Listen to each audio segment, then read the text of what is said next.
Welcome to my YouTube channel. Assam Career Job. আজি পুনৰ আপোনালোকৰ বহুত ভাল খবৰ হৈছে ডিএমই বিভাগৰ ফালৰ পৰা নতুনকৈ ভেকেন্সি মুকলি কৰিছে 3262 ভেকেন্সি মুকলি কৰিছে গ্ৰেড 3 আৰু গ্ৰেড 4 এপ্লাই আৰম্ভ হৈ গ'ল সো কেনেদৰে আবেদনসমূহ কৰিব কেতিয়াৰ পৰা এপ্লাইসমূহ ষ্টাৰ্ট হ'ব ডিএমই বিভাগৰ ফালৰ পৰা যিখিনি ভেকেন্সি আছে সেইখিনি কেতিয়াৰ পৰা এপ্লাইসমূহ ষ্টাৰ্ট হ'ব বা কি হয় সকলোখিনি কথা মই আপোনালোকক জনাই আছো সো ভিডিওটো আপোনালোকে শেষলৈকে চাব যদি ভিডিওটো ভাল পায় ভিডিও লাইক এটা কৰিব পাৰে লগৰ চেনেলটো সাবস্ক্ৰাইব কৰি দিব পাৰে এনেকুৱা ভিডিওসমূহ প্ৰতিদিনে পাই থাকিব আৰু মোৰ হোৱাটছআপ চেনেল ভিডিও ডেসক্ৰিপশনত দিয়া আছে তাত গৈ ফলোটো কৰিব পাৰে তেতিয়া আপোনালোকে ডেইলি জবৰ আপডেটসমূহ পাই থাকিব পাৰিব আৰু ভিডিওটো যিমান পাৰে সিমান ভিডিও শ্বেয়াৰ কৰি দিয়ক যাতে সকলো বন্ধুৱে ডেইলি জবৰ আপডেটসমূহ পাই থাকিব পাৰে সো ডিএমই বিভাগৰ ফালৰ পৰা এটা বিগ অপৰচুনিটি আহি গৈছে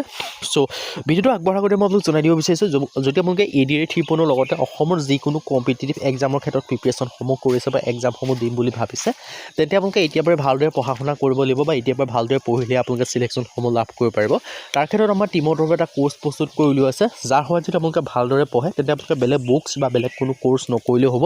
এইখিনি পঢ়িলে আপোনালোকৰ কাৰণে সাফিচিয়েন্ট হ'ব সো এইখিনি যদি ভালদৰে পঢ়ে আপোনালোকে নিশ্চয় সিলেকশনসমূহ লাভ কৰিব পাৰিব সো এই কোৰ্সটো আপোনালোকৰ বাবে লৈ আছে সো এই কোৰ্সটো আপোনালোকে কেনেকৈ বাই কৰিব পাৰিব এই কোৰ্সটো আপোনালোকে বাই কৰিব যেটো আমাৰ হোৱাটছআপ নম্বৰ আপোনালোকে স্ক্ৰিনত দেখিব পাৰিছে 9181267278 হোৱাটছআপত জাস্ট হাই বুলি মেছেজ কৰিলে কোৰ্সটো বাই কৰিব পাৰিব সো এতিয়ালৈ কোৰ্সটোৰ আপোনালোকে কি লাভ কৰিব পাৰিব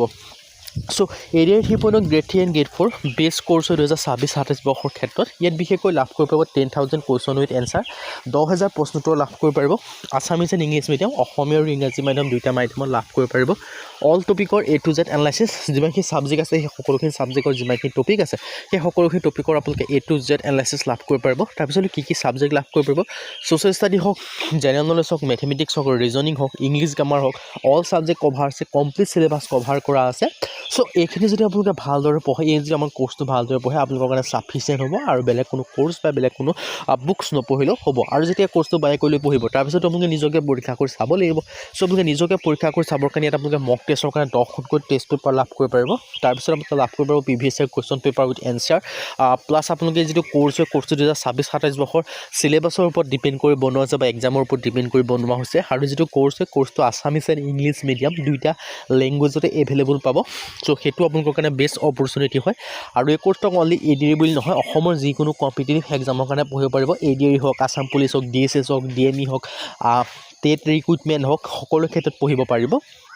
আৰু এই কোৰ্সটোৰ দ্বাৰা পঢ়ি আপোনালোকে বহুতে সিলেকশনসমূহ লাভ কৰিব পাৰিছে নিশ্চয় আপোনালোকে গম পায় কাৰণ ৰিভিউ বিলাক দিয়ে আছে সকলোৱে সো এটা বেষ্ট অপৰচুনিটি হয় আৰু আপোনালোকৰ কাৰণে সুবিধা হয় বৰ্তমান আপোনালোকৰ কাৰণে 50% অফাৰ দি থকা হৈছে আৰু অফাৰটো অতি সোনকালে শেষ হ'ব অফাৰটো লিমিটেড টাইমৰ কাৰণে হয় সো আপোনালোকে যিমান পাৰে সিমান সোনকালে কোৰ্সটো বাই কৰি লওক যাতে অফাৰটো আপোনালোকৰ কাৰণে মিছ নহয় সো ডিটেইলছত দেখিব পাৰিছে আকৌ এবাৰ জনাই দিছো কোৰ্সটো কেনেকৈ বাই কৰিব পাৰিব এই কোৰ্সটো আপোনালোকে বাই কৰিব কাৰণে যেটো আমাৰ হোৱাটছআপ নম্বৰ আপোনালোকে স্ক্ৰিনত দেখিব পাৰিছে 9181267278 তাৰ বাবে হোৱাটছআপত জাস্ট হাই বুলি মেছেজ কৰিলে কোৰ্সটো বাই কৰি ল'ব পাৰিব সো এতিয়া হলো মেইন ভিডিও মই আপোনালোকক কৈছিল যে আপকামিং যিখিনি ডিএমই ভেকেন্সি তাৰ এপ্লাইসমূহ কেতিয়াৰ পৰা ষ্টাৰ্ট হ'ব বা কেতিয়াৰ পৰা এপ্লাইসমূহ আৰম্ভ হ'ব সকলোখিনি কথা মই জনাই আছো বুলি কৈছো সো ডিএমই ভেকেন্সি আপকামিং আপোনালোকক আহিবলগীয়া আছে এক্সপেক্টেড গোটেই ডিটেইলছ আপোনালোকক জনোৱা হ'ব সো কিমান ভেকেন্সি আহিব কি কথা বা কি ভেকেন্সি আহিব গ্ৰেড 3 ক্ষেত্ৰত কি আহিব গ্ৰেড 3 নন টেকনিক্যালৰ ক্ষেত্ৰত কি হ'ব টেকনিক্যালৰ ক্ষেত্ৰত কি আহিব গ্ৰেড 4 লেভেলৰ ক্ষেত্ৰত কি ভেকেন্সি আপোনালোকে দেখিবলৈ পাব সেইখিনিও আপোনালোকে জানিব পাৰিব সো ভিডিওটো আপোনালোকে শেষলৈকে চাই থাকিব লাগিব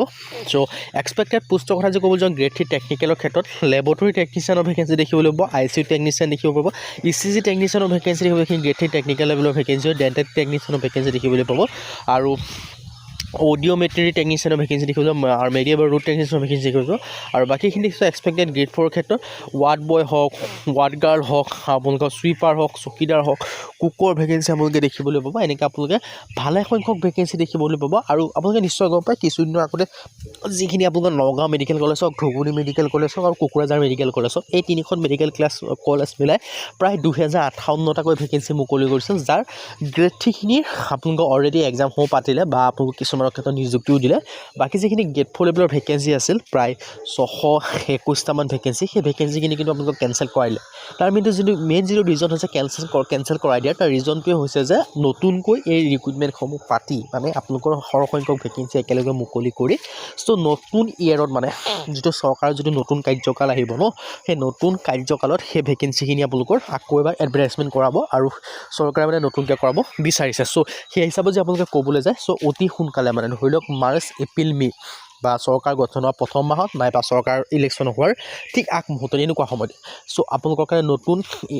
DME মানে স্বাস্থ্য বিভাগৰ আণ্ডাৰত নতুনকৈ ভেকেঞ্চি মুকলি কৰিবলৈ গৈ আছে। আপোনালোকে নিশ্চয় জানে স্বাস্থ্য বিভাগৰ ভেকেঞ্চিখিনি এক্সট্ৰাকৈ মুকলি কৰিব, কোনো ADA লগত ইনক্লুডিং নকৰে। চ' স্বাস্থ্য বিভাগৰ ভেকেঞ্চি অতি সোনকালে আহিবলৈ গৈ আছে DME বিভাগৰ। চ' তাৰ ক্ষেত্ৰত আপোনালোকে এতিয়াৰ পৰাই ভালদৰে প্ৰিপেৰেশ্যন কৰিব লাগিব, এতিয়াৰ পৰাই ভালদৰে পঢ়িব লাগিব। আৰু DME হওক বা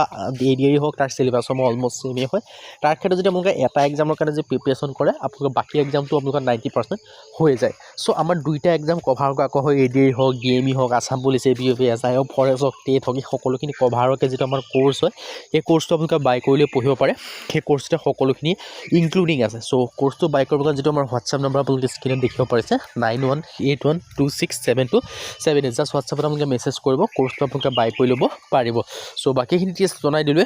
আৰু এপ্লিকেশ্যন প্ৰচেছৰ পৰা আদি কৰি সকলোখিনি জনাই দিছোঁ, আপোনালোকৰ কাৰণে বেষ্ট অপৰচুনিটি হয়। চ' আজি ভিডিঅ' মানে যদি লাইক কৰিব চেনেলটো ছাবস্ক্ৰাইব কৰি দিব পাৰে।